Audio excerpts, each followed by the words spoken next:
Okay, ito na yung tool na dinownload natin. Kailangan lang natin ng WinRAR para ma-open to. Ito na yung extract lang natin yung folder na yun.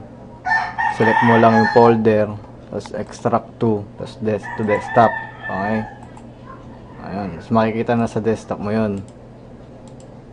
Ito na siya. Tapos open mo. Click tong auto Facebook 2014. Yan, nandito na tayo. Okay. Tapos setting mo muna natin yung delay niya, interval niya. Lagay natin sa 36 para medyo iwas ng block. Tapos set.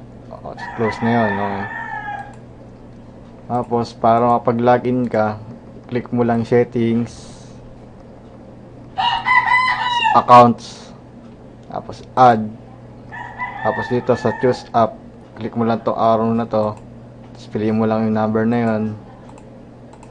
Ayun, tapos lalabas na dyan. Tapos login mo na yung Facebook account mo.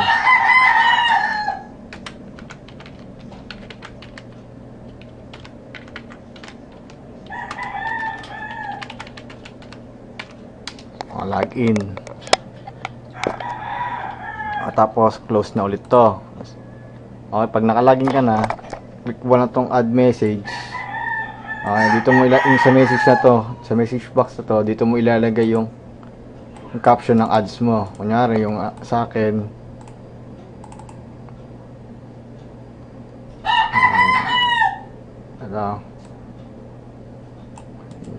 yung pag-promote ko ng auto post sa mga groups. Okay. Paste ko lang dito. Tapos dito sa photo, okay, yung picture. So yun, pag okay na, click mo lang tong add to, ito na tong button na to. Sa filter, choose mo lang yung account mo.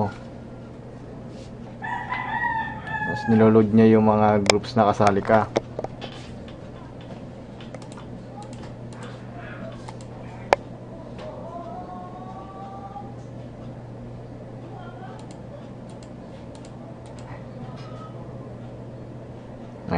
Ayan yung mga groups ko. Almost 500 na tong groups na to. Okay, tapos kung gusto ko sa lahat ng groups na yan ma-post, check all lang. Okay, tapos click lang yung okay. So yun, nagpo-post na siya. Check nga yan.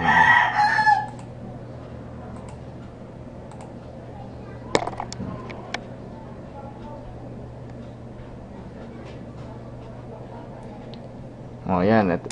Ito na yung mga ano ko, yung ads ko.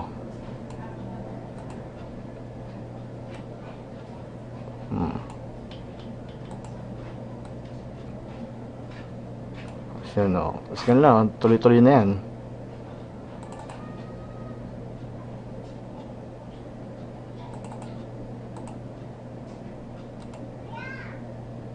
Ano. Pwede ka nang maghintay niya, pwede ka nang matulog.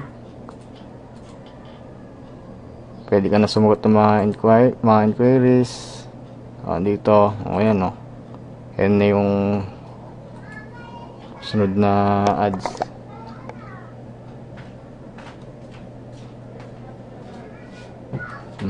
Na-post na sa groups. Ganun lang. Good luck and enjoy.